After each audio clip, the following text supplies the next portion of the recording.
Hi everyone, this is your host Ernie signing in, and welcome to It Only Happens to Ernie podcast.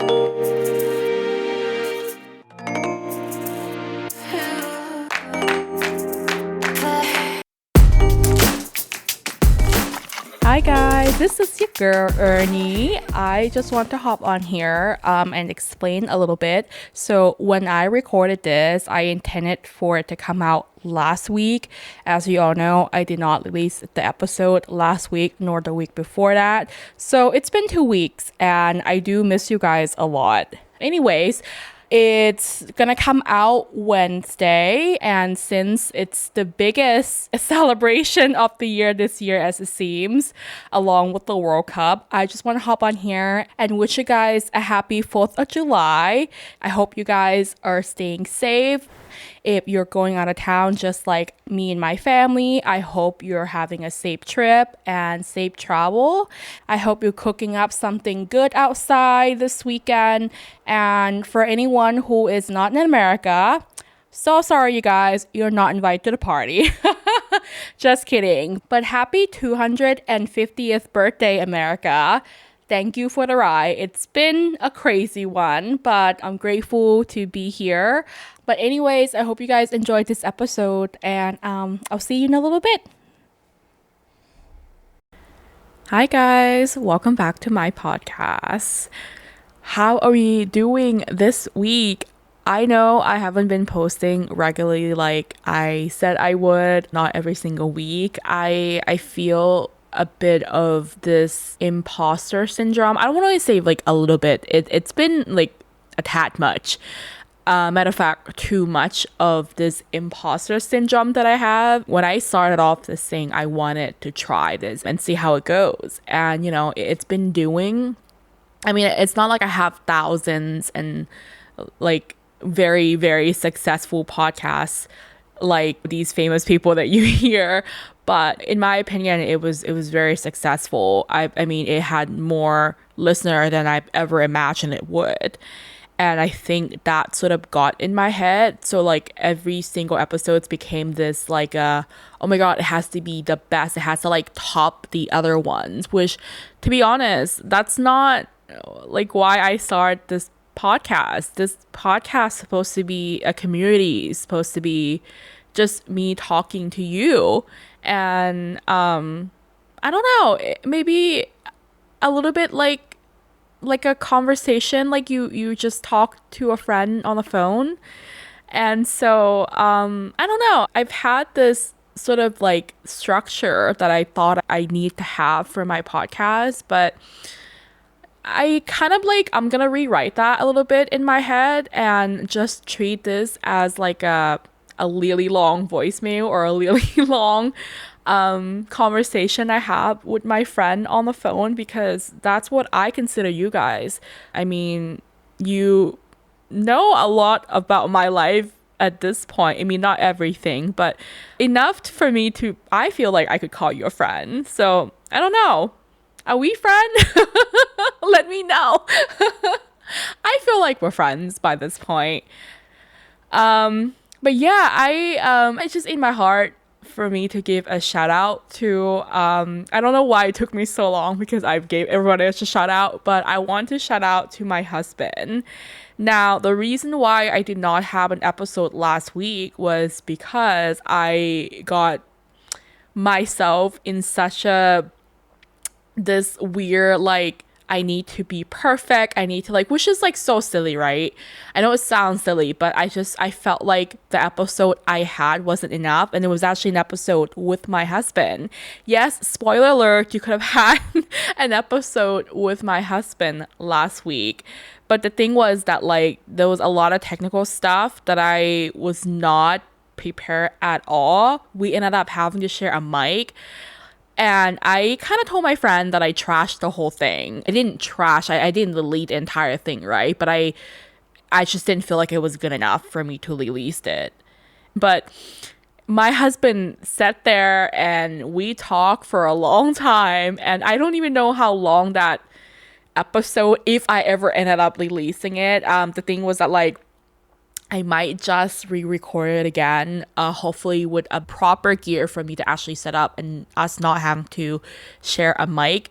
And it's just in my head that I'm trying to produce the best quality that I could produce, and I know I could do better and it could be better, but it just wasn't. Unfortunately, I just wasn't prepared for stuff not to work the way it should have worked. And unfortunately, I have to come to terms with the fact that my MacBook Air that I've had for the past 7, 8 years now, it's officially reached its limit. And yeah, I can't do everything on it.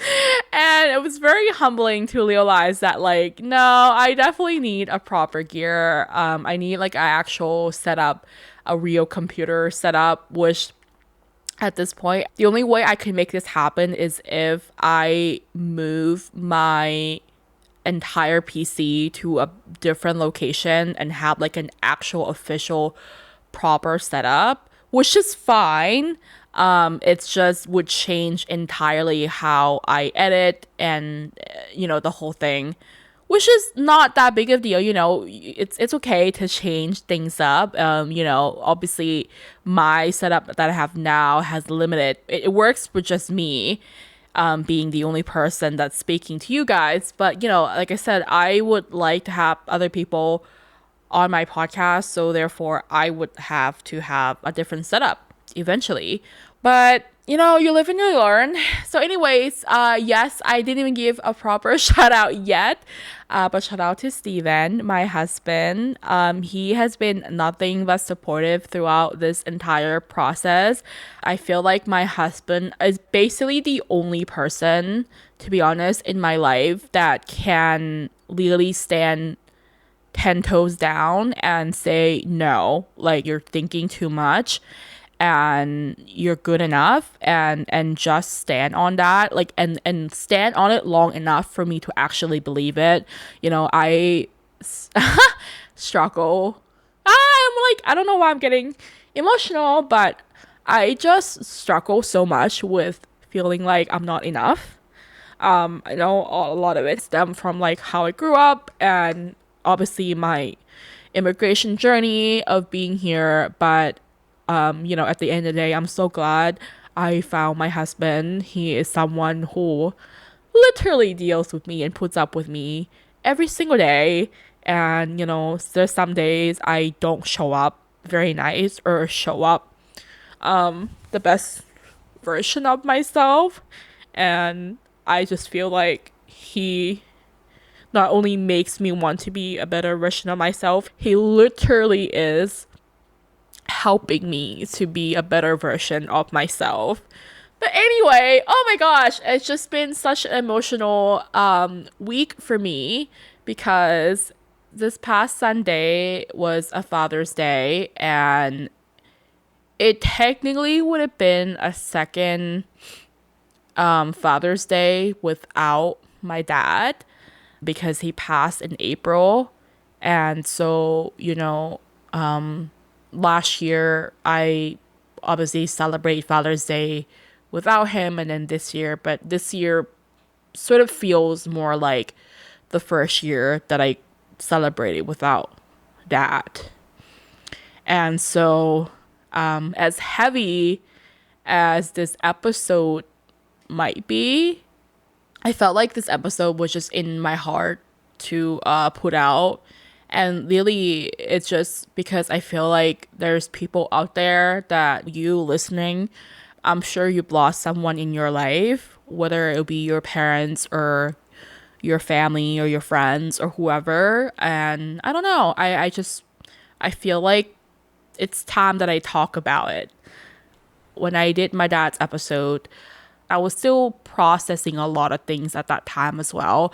Obviously, losing dad after a year, it's just a lot of emotion that I had to sit with. And, at the time as well too, my family was visiting. My mom, she was here for the whole month, but now she's back in California. And so I'm without my mom again. And that just been, it's just life, right? Like you you have to process it. So I would love to sit here and talk about it all day of how I was dealing with that, but I'd rather just, I think, sit here and talk in a perspective that, hey, I processed it and this is what I've learned, or this is like how I feel now. And so I think I'm at that point. And yeah, so yeah, this episode, I want to talk about what's grieving been like, some things that I've learned from my dad's passing, some important lessons I gotten from that, and I guess like honoring my dad for Father's Day. So I want to start talking about what grieving has been like for me for the past year. When my dad passed, I felt like I surprised myself, I felt, because I accepted it better than I thought I would. And looking back, I think it was because 9 months prior to dad passing was when he got really sick. Matter of fact, dad was in coma for like, I think a month and a half, almost 2 months. And so I think I started basically grieving him from that point on. And for a solid like 5, 6 months, he just wasn't well at all. I just didn't think he was gonna make it. I remember I was going to work, and the lab where I used to work, we had to like, walk past certain department in the lab. And in that department, I had a few friends that works there, and her name's Tiffany. She works in micro. And so when I walked past micro, she sort of stopped me, like, asked about me, obviously about my dad. And I think I just broke down. I said, I don't think he's gonna make it, Tiff.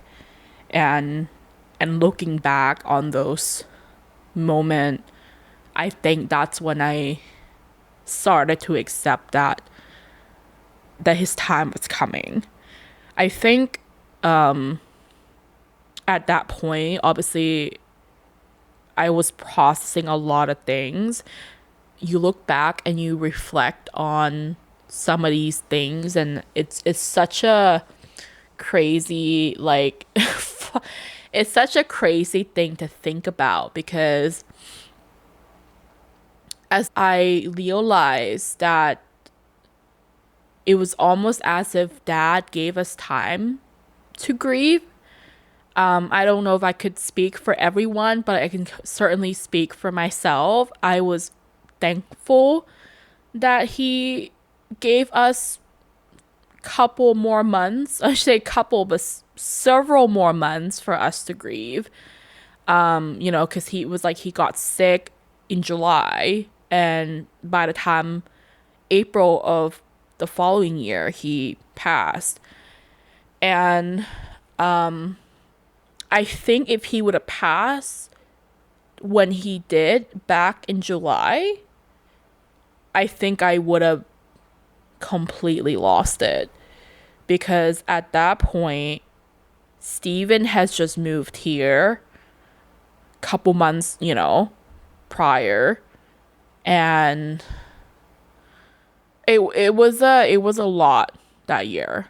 And he gave me, in my opinion, 6 more months to grieve, to really fully grieve, which, by that point, I was like, okay, dad is getting better. His strength, his health was coming back like very little at a time, because he was in coma for like almost 2 months. So he wasn't walking, but he was learning how to walk. He was using his walker.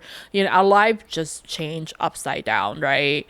But then, like, slowly he was getting a little better, a little better, a little better.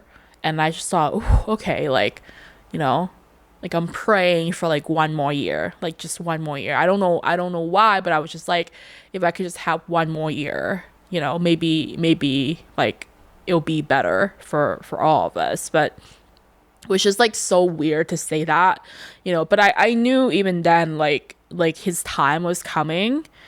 And then the weirdest thing happened.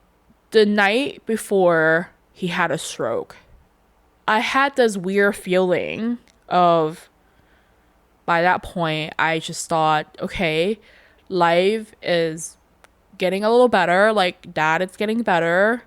And, Steven and I were kind of like, we're starting to like settle down a little bit more, yada, yada. And then this sinking feeling happened immediately. And it was, something's gonna happen to somebody. And I just knew that it was gonna be dad. I mean, I didn't pray on it. And matter of fact, I ignored it. But then that following morning, I woke up that day all of a sudden, that morning. Something told me to check my phone. And I mean, like, within seconds, my phone ding. I don't know why, but I think if I could explain it the way I see it from my brother's point of view, was that he was just too afraid and too emotional to actually call me. But my brother texted me and said dad has stroke and that this is what happened. And that was the text.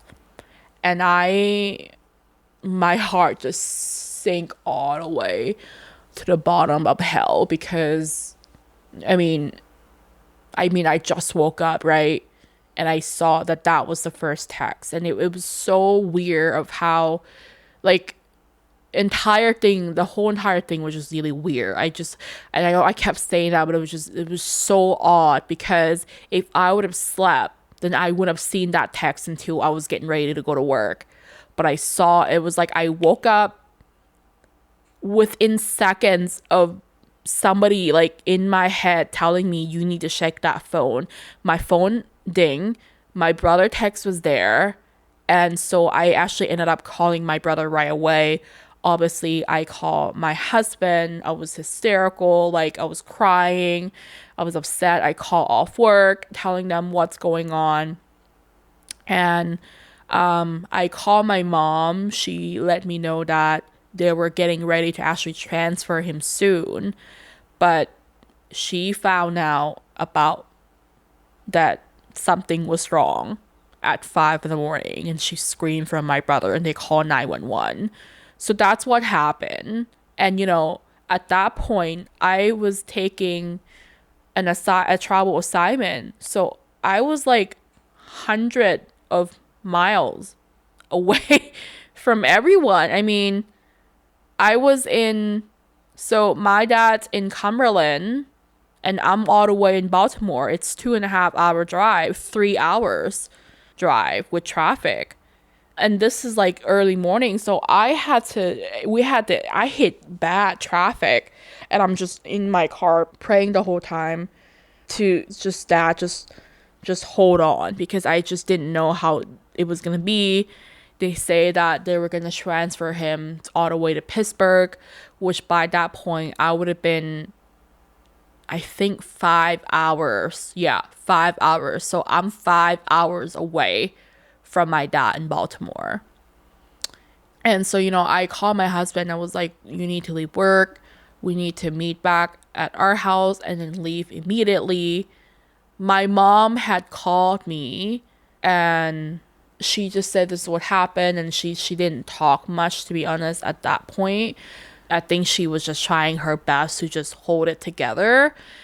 And then when we finally got to Pittsburgh, they said that he got there basically too late. The doctor in Cumberland thought that maybe the main hospital, like the big hospital, could do something for him. But by the time they got there, it was like it's too late. Now, when I talk about this, I get kind of angry because I'm in medical, and for some reason, like, we all knew in medical world that you only have so many minutes to basically get the diagnosis and get treatment for stroke. And I don't know how they figured out that they could do something for my dad and send him all the way to Pittsburgh, because all his family are over here and all his supports are over here in Cumberland, 2.5 hour, 2 hour drive from where we live, the big hospital.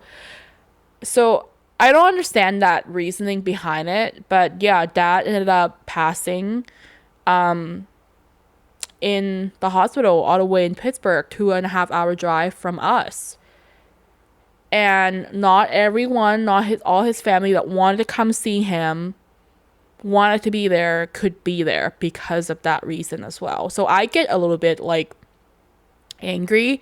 I mean, I try not to be angry, right? I try to just think like things happen for a reason, and that was how he went. That was how, you know what I mean? Like I try not to like dwell on that.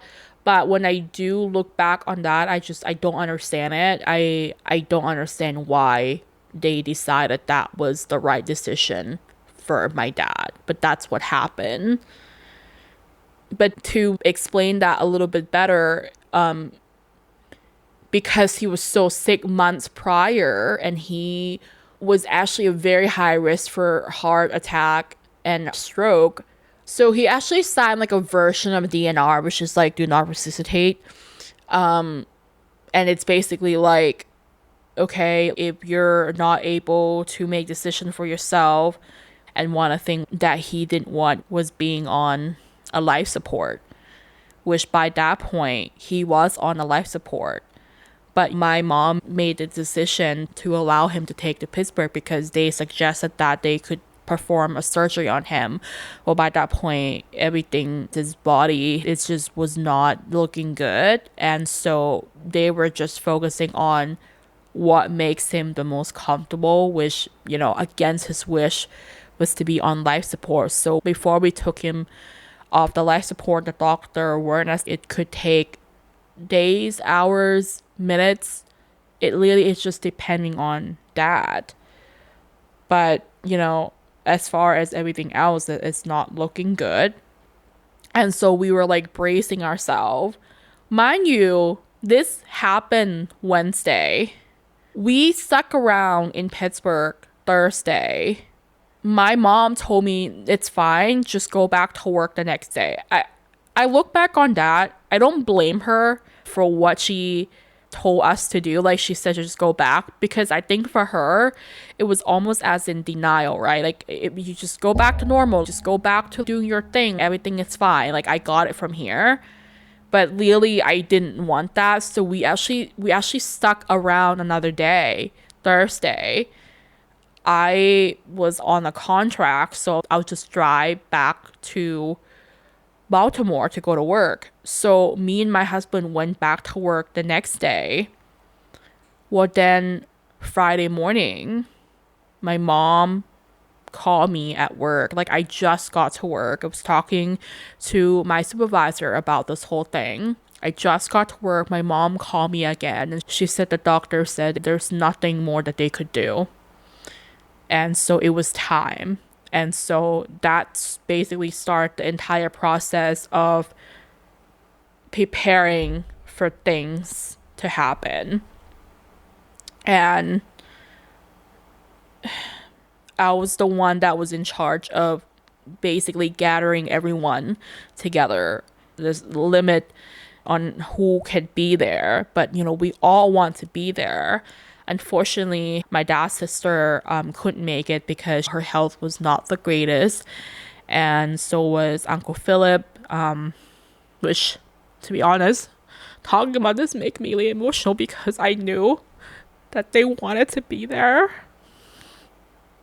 And so when I think about that being on in Pittsburgh, I get really I get upset, because that was really hard for our family to know that he was away from everyone that wanted to show up for him, especially for his last moments of life in this earth. When you see your parents being who they are, like my dad has always been someone who was just ready for the day, He just always on the go. I mean, this is the guy that goes to Walmart a couple of times a day, every single day, just to see things, just to see stuff, you know? He just always loved to be out and about. And it's such a heartbreaking thing to know that he went from someone who's so full of life to watching him struggle through that and learning how to walk again and watching him slowly losing that version of himself and then losing dad. I lost that version of myself that I had with him. I think anyone can relate to this feeling of like when you lose someone, you really lose that version you have with them. And so for me, I was a daddy's girl. When mom was away, just like how she is now, it was just me and dad, you know? And this is really fucking heavy, but I will never be daddy's girl ever again. Knowing that I will never be that again is just heartbreaking. But it's something I had to just accept. And I think the best way for me to cope with that was just to honor him and honor his life. That's why I did an episode of my dad, just honoring him, looking back on good memories that we had together. One of the last international trip I did with my parents was when we went to Cancun in Mexico. As an adult, it's just fun when you get to go on a double date, a double honeymoon with your parents, because it was my second honeymoon, and mom and I, we always wanted to go to Cancun, so that's where we went, and that was really fun. Like, it's just nice to like see your parents, especially my parents, because I know how hard they work their whole lives. There's lightness about them when they're on vacation. They're fun, and they're like a little bit carefree, and they're themselves, and you're by the beach, and the drinks, the food are nice. The resort that we went had a really nice steakhouse, so we ended up going there every single day because we decided nothing else was better. Dad had like the best steaks he ever had there. It's nice to have these memories with your parents. I'm so glad that I took that trip with them, that we had like our double date, double honeymoon, whatever we were on. This is how I grieve, but then I watch how other people also grieve in their own ways.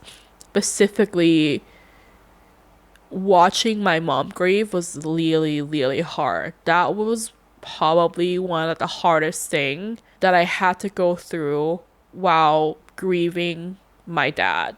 Because as you all heard, she has been in California in her own reason in many ways. It keeps her busy because she's helping my cousins raise Dylan. And if you watch my social media, you probably seen who I'm talking about, little Dylan. And yeah, I mean, I'm not gonna lie, guys. I took that really hard. It triggers something that I didn't have to deal with in a really long time, which was like my abandonment issue.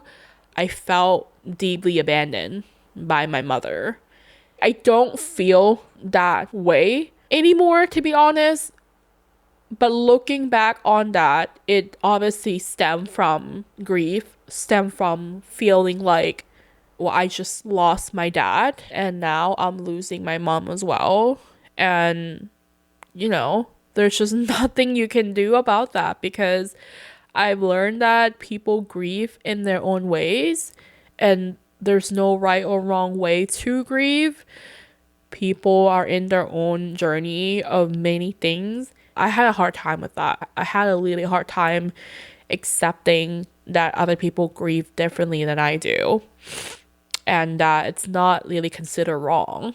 It's just life. And I had to deal with my shit, which is to work through that abandonment, work through my feeling, and just like move on with my life. But I fought with that for a really long time. I mean, months. I fought with that for months. Matter of fact, there was a period where I just wasn't talking to my mother, or talking to my family that much. Me and my brother got closer because my mom was away. So that was a little bit of surprise, to be honest. Not that my brother and I weren't close. I think we actually consider pretty close compared to other people. But I mean, he was coming over like every single day. Like we would have dinner together and like we would hang out all the time, like almost all weekends. And that was nice. I mean, it brought us closer together, me and my brother. So I appreciate that. Looking back on one particular thing, when my dad was at the hospital, we were all saying goodbye. We were all surrounding him. It's so fucking weird to say this out loud because I don't know how else to say it, but it's like when the nurse turned off dad's life support, we all just standing there holding him and holding his hand. I think from where I was standing, I ended up being by his feet. I was like rubbing his feet, saying prayers and different things. Earlier, before we gathering, I read out a prayer that I actually had put down for dad for his birthday back in March.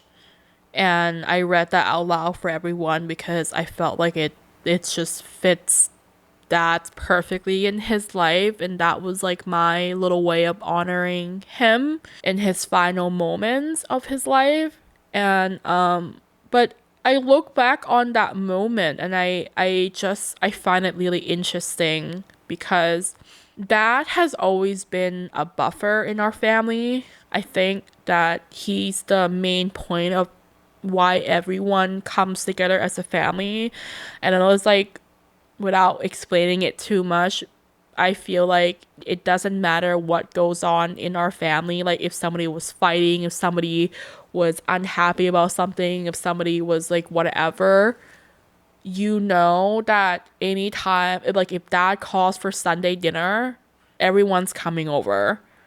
If there's Thanksgiving, Christmas, Easter, New Year, if dad tells you to be there at dinner, you better be there. And so we never missed dinner. Like I never missed dinner. And so I always felt that dad in our life was a buffer. Like he was a buffer. Me and my mom, we always have complicated relationship. Me and dad, our relationship have always been pretty straightforward. I always just thought that dad was like a buffer to our family. He was someone who, if I wasn't talking to my mom, I was at least talking to dad. But I felt that shift immediately when he started to get sick. Up to when we were saying goodbyes, up to his funeral, like I felt that shift. I knew that weight was gonna be shifted on to me. That I was now going to be the buffer of the family. And I don't know how to explain it aside from just this. And I find it really interesting when in his like towards the last final days of his moment of his life, when we all were gathering around, I ended up being by his feet. It was as if the weight of it all, the torch has been passed on to me. I am now the reliable one of the family. I am the eldest of them, and I gotta take care of mom.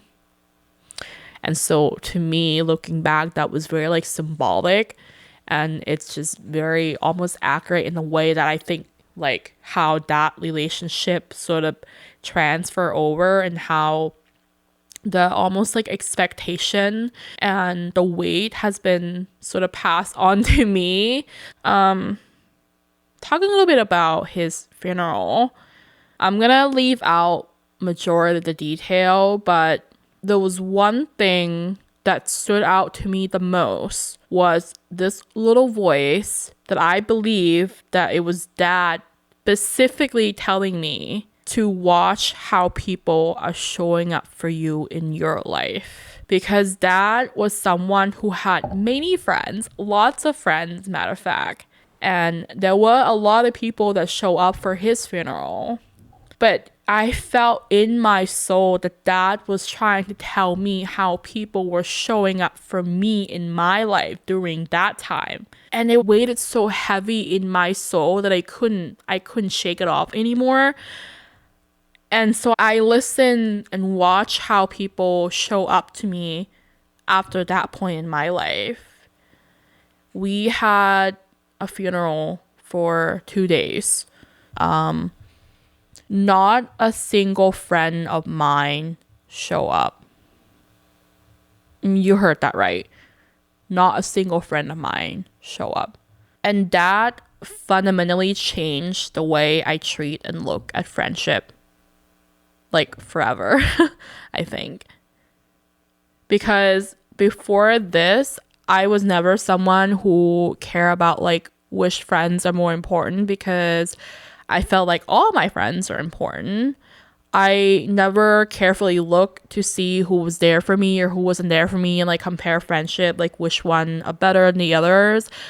And at my weddings, I didn't have bridesmaid because of this exact reason, because I didn't feel like one's was better, you know, like one was more important. I just don't like that. But because nobody show up for me at my dad's funeral, I now gave a shit about this kind of thing. Like, who are my friends? Who really are my friends? Because how did not one person show up for me? Not a single one? That is like a big, big red flag that is so freaking big. It's like, if you missed this, I don't know what else to tell you. So that was a very telling sign that something is wrong in my life. To have 0 person show up at the most heartbreaking moment of my life was fucking sucks, guys. It just sucks. Now, I shouldn't say nobody show up at all, because people have show up just in different ways. You know, people have messaged me, people have met up with me for dinner, for lunch, for whatever. People have called me. My friend Kara has sent flowers. And granted, I mean, it happened really quickly. Dad passed Friday. The following week, by Tuesday, was his funeral. So it was very all of a sudden. And a lot of my friends are out of town, especially my closest friend, Pammy. She's all the way in New Jersey. A lot of things had happened. And, you know, unfortunately, the one that I knew, they would have just made everything possible to make it. They couldn't make it. And it was really interesting because, like, my brother, friends too, they're all from out of town. Literally every single one of them.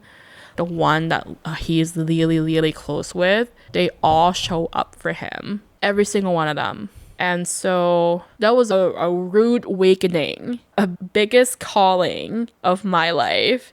And it has been for the past year.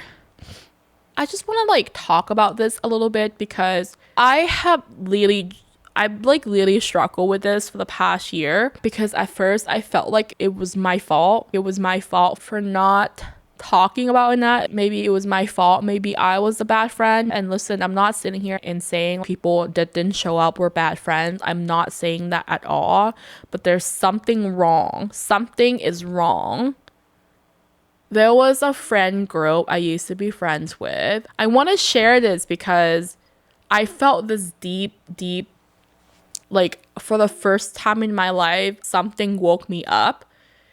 And I want to talk about this so that if you're struggling with this, like if you're struggling with friendship or questioning whether people in your life are, I don't know, worth keeping around or a good company, I just want to share this. My dad's funeral was Tuesday, and then we had like a burial service / funeral again on Wednesday. And by like, I want to say Thursday, this friend messaged me, obviously for my dad's passing and all that, and they wanted to be there for me. Now I say a group of them because they're all friends. I'm also friends with that group. They invited me out. they originally was gonna come over, to basically be there for me, which I thought was really nice. I used to hang out with these people a lot. It didn't work out because I had to work all the way in Baltimore and I only asked a week off. I told my boss I was going back on the following Monday. So they were like, can we come over on Sunday? I said, how about if we just meet halfway? Because the way I was going to Baltimore, I was going to pass where they live. So we ended up meeting like halfway in a restaurant. And 5 people show up.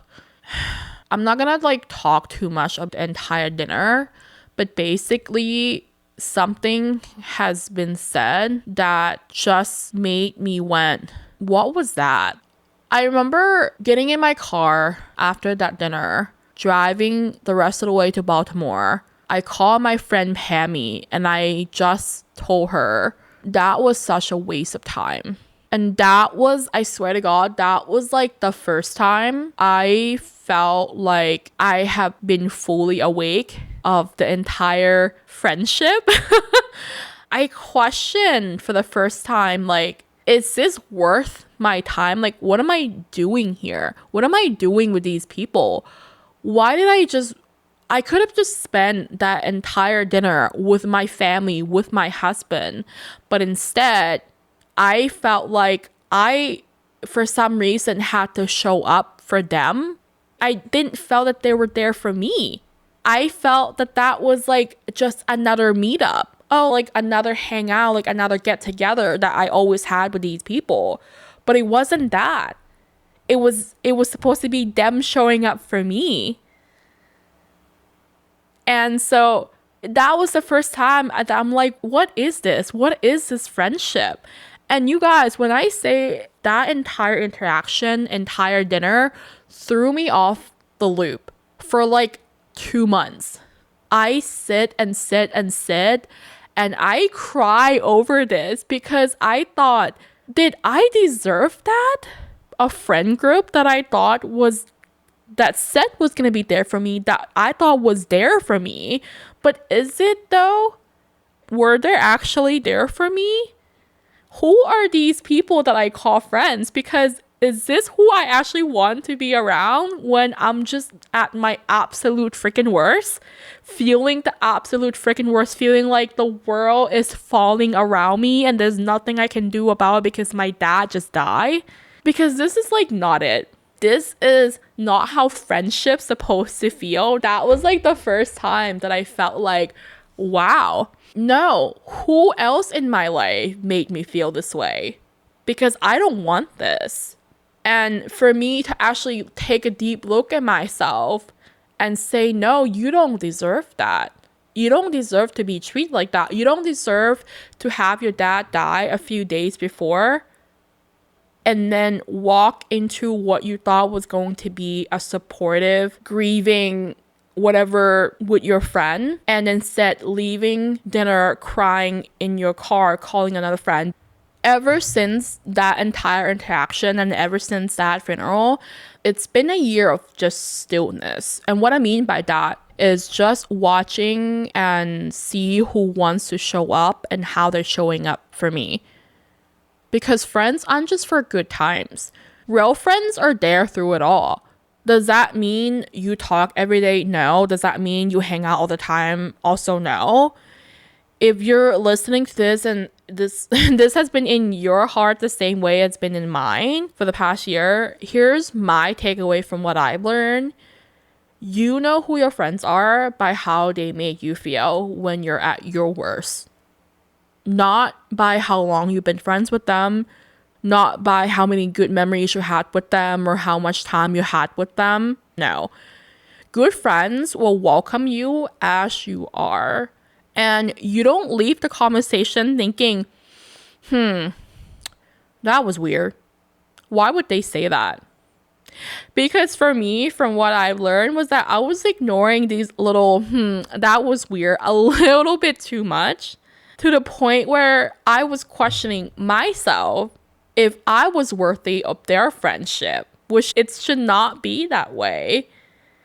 I'm not saying that you should question every single friendship in your life, but if there's anyone in your life who made you feel like they're not being real with you, they're not being genuine with their intention, maybe that's your intuition trying to tell you something here.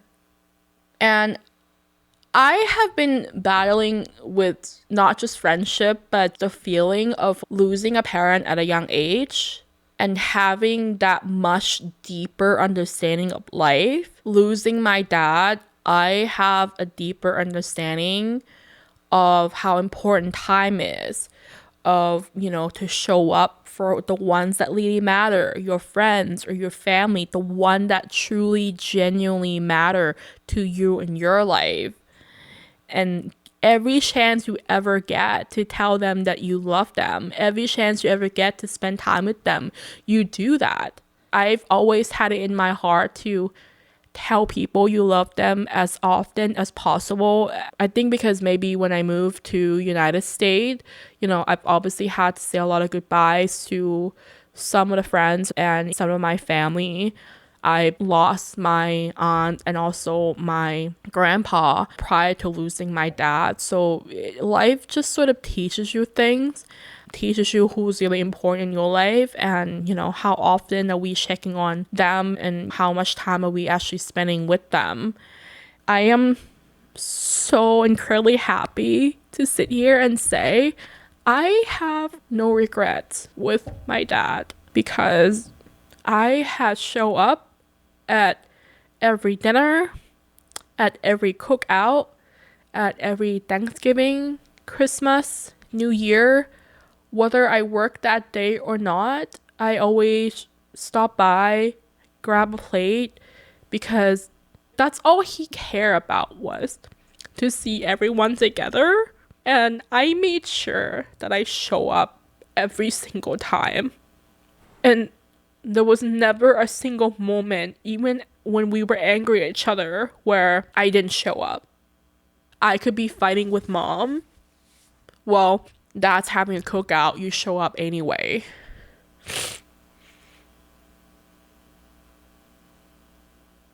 And so when we were all saying goodbye to dad's final moment, I didn't want to say goodbye.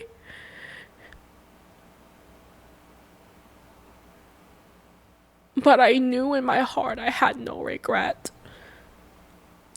And it was just the matter of making sure that dad knew he has nothing to worry about, that everything will be taken care of, or it will take care of itself, and that all will be fine, that we'll all carry on without him, or try our best to anyway. It will hurt, it will be hard, like it always will, but we will carry on without you, and you are free to rest. You can rest now. That was something that was important for me when he was in the transition and he was passing. A person's life truly is so short. There's never enough time with the person that you love. I think 20 more years with him, it would have not been enough time. But I'm at peace knowing Dad had an absolutely beautiful life. I mean, the episode that I did about him was only fraction of his life. He has been to so many different countries. When I was going through different pictures to put up for like the slideshow at a funeral, I think I've learned that they went to Bali together.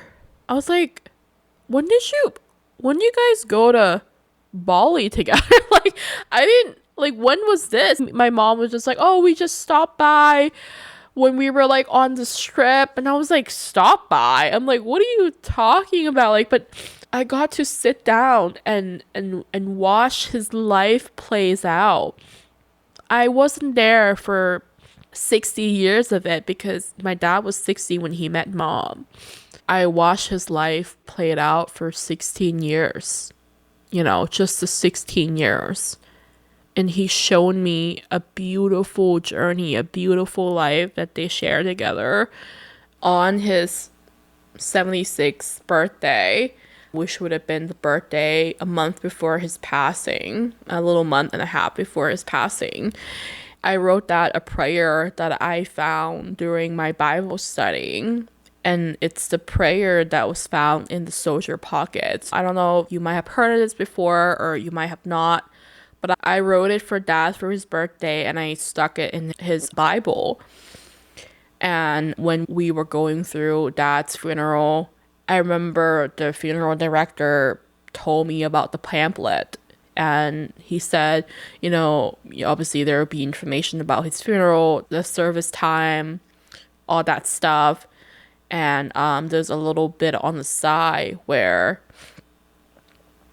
you can put his obituary, or you could put little poems or a scripture or anything like that. When he mentioned that, I knew exactly what to put. And it's kind of crazy because if I hadn't done Bible study, like I wouldn't be able to come up with that. And so I took that as a symbol of my faith and how everything is connected. And I thought I could end this episode by reading out the prayer. When I found this prayer, I thought it described Dad's life perfectly. Now, I don't know how true this is, but this prayer was said to be found in the Silver Soldier's pocket. And so I thought it would be perfect to put it in his pamphlet for his funeral. You can call it a prayer, you can call it a reminder. For me, it's a prayer, because when I think about this, I think about Dad's life. I think about how he experienced life at the fullest and living it to the fullest. So I'm going to read to you a prayer for a life well lived. I ask God for strength that I might achieve. I was made weak that I might learn to humbly obey. I ask for health that I might do great things. I was given grace that I might do better things. I asked for riches that I might be happy. I was given poverty that I might be wise. I asked for power that I might have the praise of men. I was given weakness that I might feel the need of God. I asked for all things that I might enjoy life. I was given life that I might enjoy all things. I got nothing that I asked for, but everything I hoped for. Almost despite myself, my unspoken prayers were answered. I am, among all people, most richly blessed.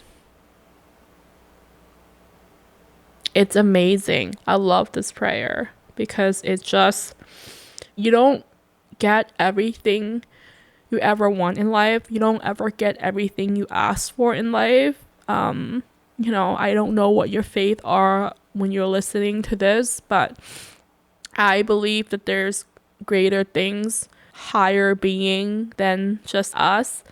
For me, I believe in God. I believe in Jesus Christ, and my faith made me who I am today. And so that's the note that I want to leave with, and this prayer and a reminder to live your life to the fullest, because my dad did. And I saw how beautiful that was. And that's it for this episode, you guys. I know it's a heavy, this one, but I know a lot of people have lost their parents, and the loved one is been in my heart to put this episode out for anyone who's been quietly grieving. Please know that I see you and I grieve with you. We don't always get a chance to talk about the person or the people we've lost. And as ridiculous as it is, sometimes it seems as life just keep carrying on like nothing ever happened, like a life just poof and gone, just like that. It's just unfathomable, to be honest. So if you want to share or talk about that person with me, my DM again is always open. I would love to hear about them. And if you're still listening this far, I love you. And thank you for being you. And that's a wrap on this episode of It Only Happens to Ernie podcast. This is your host, Ernie, signing out.